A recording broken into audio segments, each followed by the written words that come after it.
मैं परमेश्वर का धन्यवाद देता हूँ। प्रभु ने एक बार फिर हम प्रत्येक को इकट्ठा होने का एक मौका दिया। आइए हम प्रार्थना कर हम शुरू करते हैं। हमारे स्वर्गीय पिता प्रभु जी, हम आपको धन्यवाद देते हैं पिता। एक बार फिर पिता, आपके चरणों में आने के लिए आपने मौका दिया। प्रभु, आपका वचन जब हम सीखने के लिए जा रहे हैं प्रभु, नम्रता के साथ हम आपके चरणों में आते हैं पिता। हम एक एक को अपना वचन आप खोल कर दें, समझने के लिए आप सहायता करें। आपकी अगुवाई हम मांगते हैं। है कि सब बात को आपके हाथ में सौंपते हैं। सारा आदर महिमा केवल हम आपको देते हैं। प्रार्थना प्रभु यीशु मसीह के नाम से हम मांगते हैं, आमीन। इस नए विश्वासियों के सीरीज में पिछली बार हमने सीखा कि क्यों सभी को उद्धार पाने की आवश्यकता है। हमने देखा कि सबके सब पापी हैं, परमेश्वर का वचन कहता है। कोई ऐसा नहीं जिसने पाप न किया हो, है ना। निष्पाप तो कोई भी नहीं है। उसी प्रकार उसके आगे आज हम परमेश्वर के वचन में हम देखते हैं कि सभी मनुष्यों को उद्धार पाने की आवश्यकता क्यों है। क्योंकि परमेश्वर का वचन कहता है कि सभी दुष्ट हैं। हम परमेश्वर के वचन में यिर्मयाह 17वां अध्याय उसका 9वां वचन हम लोग देखेंगे। मन तो सब वस्तुओं से अधिक धोखा देने वाला होता है, उसमें असाध्य रोग लगा है, उसका भेद कौन समझ सकता है। यहाँ पे हम परमेश्वर के वचन में देखते हैं कि यहाँ पे लिखा है मन में कौन सा रोग लगा है? असाध्य, सबसे अधिक धोखा देने वाला या सबसे दुष्ट। अंग्रेजी में लिखा है डेस्परेटली विकेड, है ना। सबसे दुष्ट, असाध्य मतलब ये ठीक होने वाला बीमारी नहीं है।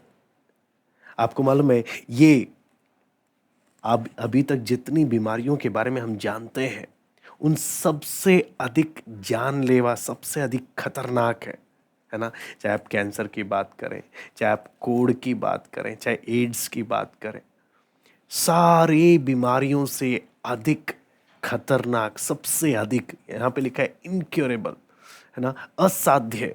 यानी ऐसा रोग लगा है, ऐसा दुष्ट है मन। किनका? वचन कहता है सभी मनुष्य का। सभी मनुष्य पापी है, सभी मनुष्य दुष्ट है अंदर से। कई बार लोग बोलते हैं ये व्यक्ति मन का अच्छा है, जबकि असलियत क्या है? वचन बोलता है मन तो सबसे अधिक धोखा देने वाला, है ना। उसमें असाध्य रोग लगा है और वचन बोलता है उसका भेद कौन समझ सकता है।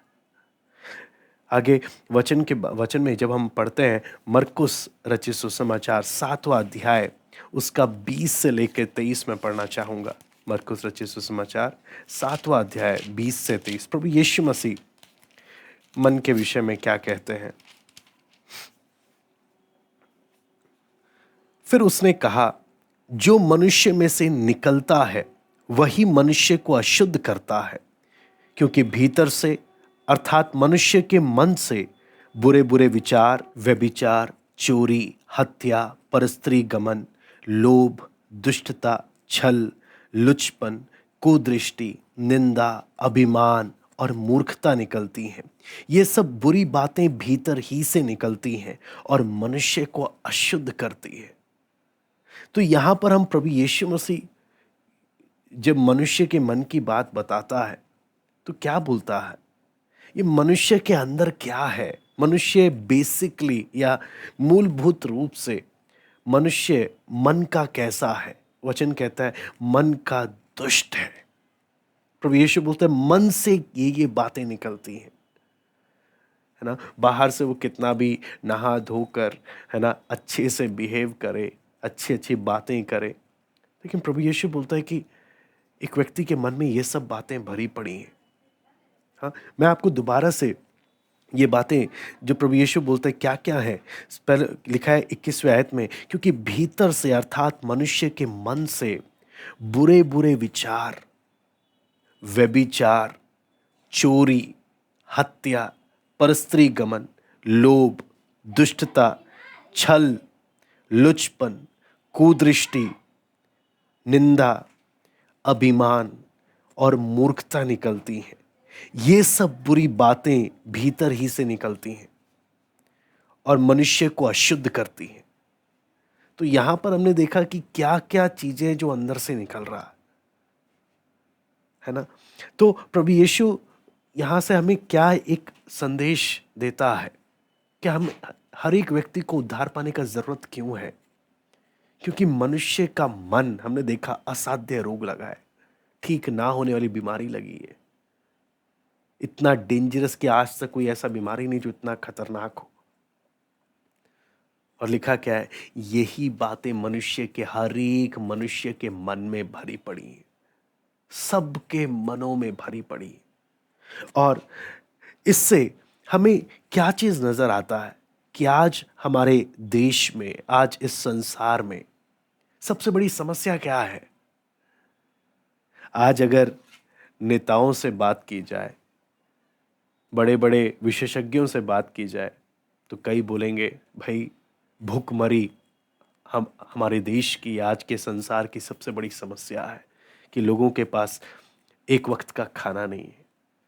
जब हम देखते हैं तो दिल टूटता है, दिल टूटता है, तरस आता है, दुख लगता है ना। जब हम गाड़ी में जा रहे हैं या किसी रास्ते से निकल रहे हैं, तो हम जब देखते हैं कितने ऐसे लोग हैं जिनके पास सोने के लिए घर नहीं है, छत नहीं है, हाँ, रोडों में लेटे हुए हैं।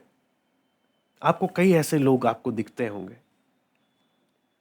जिनके, जो बस सड़क में सो रहे हैं ऐसे ही, क्योंकि है नहीं घर, कुछ नहीं है। कई बार हो सकता है हमें वो एक सबसे, उनसे पूछो समस्या, कई बार हो सकती है ये सबसे बड़ी समस्या हो। कई बार लगे ये भूखमरी सबसे बड़ी समस्या है कि लोग खाने के लिए तरस रहे और मर रहे हैं, है ना। जब हम देखते हैं जगह जगह लड़ाई, आप देख सकते हैं इस समय, कितने समय पिछले साल से, है ना, पिछले कितने टाइम से यूक्रेन और रशिया की लड़ाई चल रही है।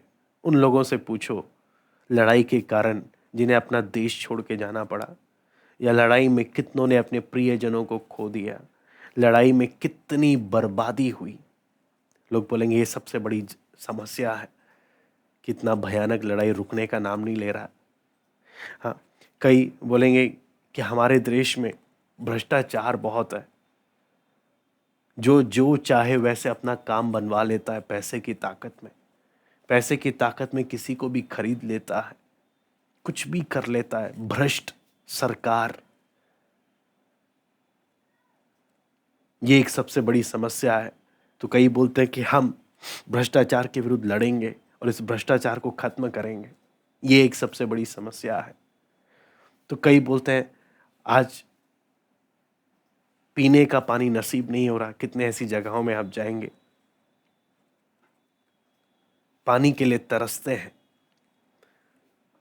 लेकिन ये सारी समस्याओं को अगर आप देखें ध्यान से, लेकिन इन सब समस्याओं की जड़ अगर आप देखें क्या है, यह मनुष्य का पापी दुष्ट हृदय।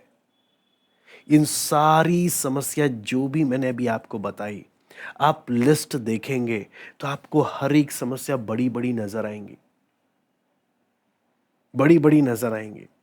लोगों के लिए वो सब महत्वपूर्ण है, लेकिन जब बात पाप की आती है, दुष्टता की आती है, मनुष्य की स्थिति की आती है, प्रभु यीशु क्यों आया?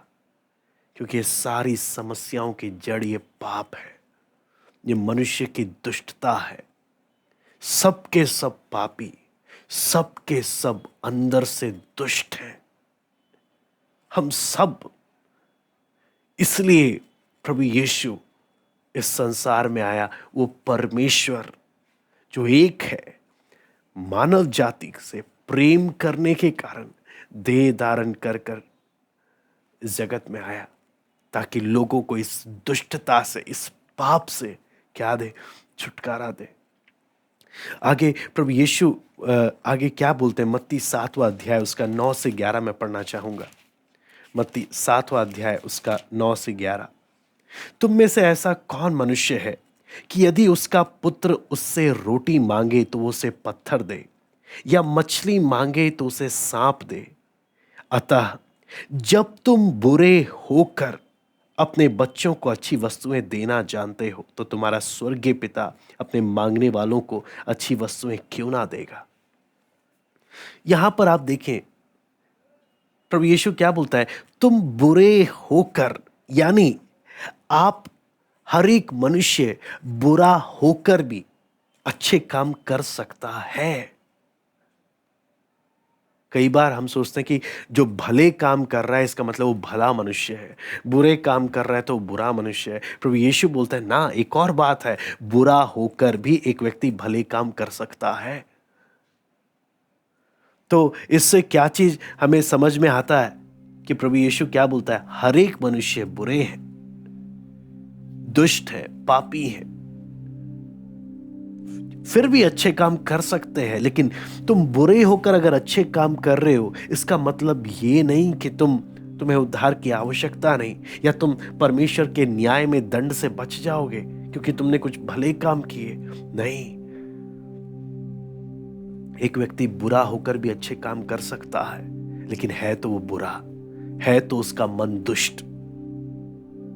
जब ऐसी दुष्ट मन के कारण, ऐसे ही सबके पापी होने के कारण लोग भी क्या बोलते हैं, भाई आज के जमाने पे किस पर भरोसा करें, किस पर नहीं, समझ नहीं आता। लोग सीधा फिर क्या टिप्पणी देते हैं, भाई आज का जमाना भलाई का जमाना है ही नहीं। लोग बहुत कुछ बोलते हैं, क्यों? उन्होंने देखा, अनुभव किया कि मनुष्य कितना दुष्ट है। परमेश्वर का वचन सीधा दर्पण दिखाता है। क्या ये मनुष्य में आप और मैं शामिल हैं? प्रभु यीशु से हटकर आप और मैं दुनिया के दुष्ट, पापी, बुरे, चाहे कितना भी भले काम कर ले, हमारी पहचान वही है। केवल प्रभु यीशु है, जब एक व्यक्ति के जीवन में आता है उसके जीवन को बदल देता है।